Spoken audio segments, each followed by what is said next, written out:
Татар халык әкияте Куркак юлдаш. Элекке заманда ике кеше иптәш кушылып юлга чыкканнар. Буларга зур урман аркылы үтәргә туры килгән. Урманга кергәннәр икән. Буларның каршысына кинәт кенә бер аю килеп чыккан. Моны күргәч, буларның берсе бик куркып, агач башына менеп качкан.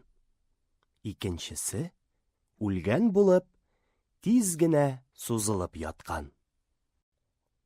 Аю бу юлда яткан кешенең янында әйләнә-әйләнә, башларын, аякларын иснәгән дә ди, бер дә тимичә үз юлына киткән ди. Аю киткәннән соң, әлеге кеше агач башыннан төшеп, иптәшеннән сораган. Аю синең колагыңа шыпырт кына нәрсә әйтте? Дигән. Бу кеше әйткән. Аю миңа, моннан соң шушындый куркак кеше белән юлга чыкма, дип әйтте, дигән.